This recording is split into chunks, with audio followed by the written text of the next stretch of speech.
I am so happy that the director sir of this institution helped me so much.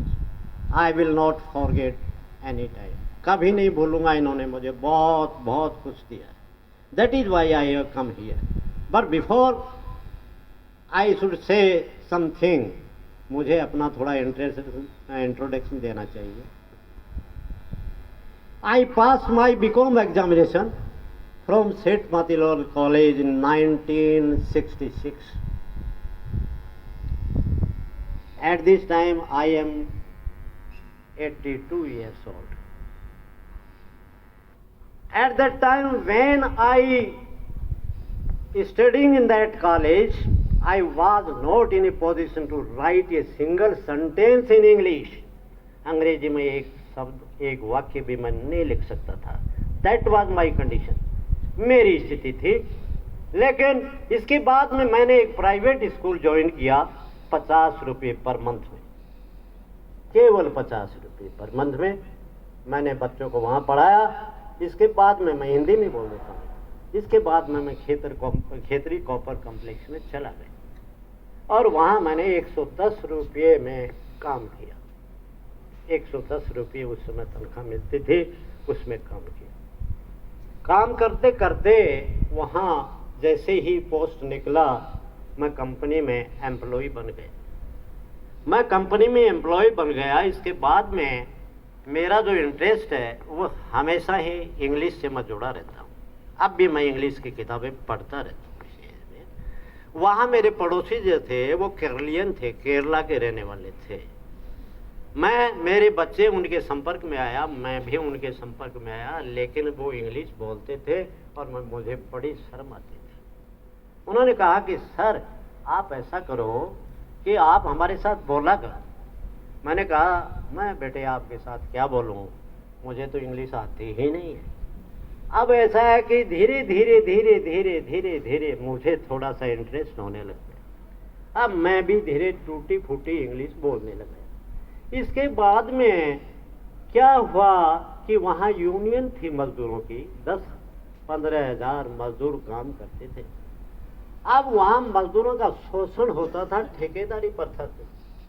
मैंने देखा कि ये गरीब जो हैं इनका शोषण हो रहा है. कम से कम अपना ये दायित्व बनता है कि इनके लिए आई डू समथिंग, मुझे करना चाहिए. तो मैं वहाँ यूनियन में आ गया. यूनियन में आने के बाद में मैं वहाँ का यूनियन का जनरल सेक्रेटरी बन गया. जनरल सेक्रेटरी बनने के बाद में वहाँ मैनेजमेंट से मेरा डीलिंग होने लग गया. सारा इंग्लिश में, पूरा इंग्लिश में होता था और मेरे बच्चे भी इंग्लिश मीडियम में ही पढ़ते थे, इसलिए उनको पढ़ाना शुरू किया. साथ में वहाँ जो स्कूल, सेंट्रल स्कूल है, उसमें मैं पीरियड लेना शुरू किया इंग्लिश का. तो इस तरह से मेरा अनुभव होता गया. अब क्या हुआ, जब मैं यूनियन में आ गया तो वहाँ एक आंदोलन हुआ. उस आंदोलन में मुझे नौकरी से हटा दिया गया. हटाने के बाद में मेरे बच्चों को भी स्कूल से निकाल दिया गया, क्योंकि वो सारी मैनेजमेंट की जो है सारी स्कूलें थी. हमें सड़क पे आना पड़ा. मेरे बच्चे जो है 10th भी नहीं कर पाए. इसके बाद में उन्होंने जो है खुद ही पढ़ना शुरू किया. अब उसके बाद में जो है हमने वहाँ से कॉपर छोड़ दी. छोड़ने के बाद में मैं 15 साल तक जो है वहाँ की मैनेजमेंट के खिलाफ केस लड़ता रहा हाई कोर्ट में. हाई कोर्ट में 15 साल के बाद में मेरा निर्णय आया. उसमें वहाँ मुझे 9 लाख रुपये मिले. अब वो बच्चे जो थे मेरे बड़े हो गए और मैंने जो है यहाँ सबसे पहले वीरपाल जी जो हैं ये अपने, इनके यहाँ थोड़ा सा शुरू किया.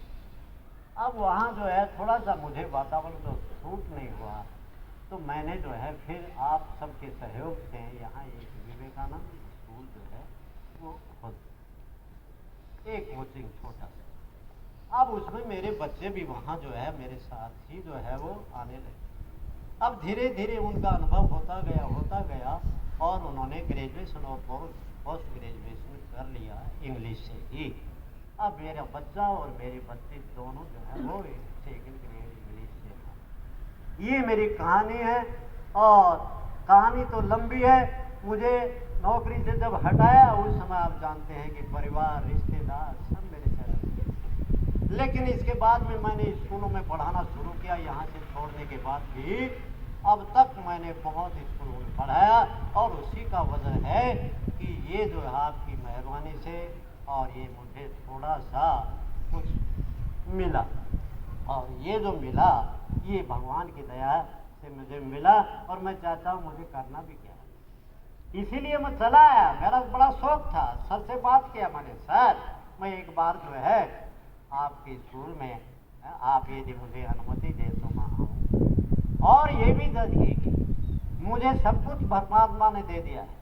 जब भी आपको जरूरत हो, किसी भी समय, any time you can call me, I am ready for this institution, because the director has given so much to me, I can not forget that. Thank you very much.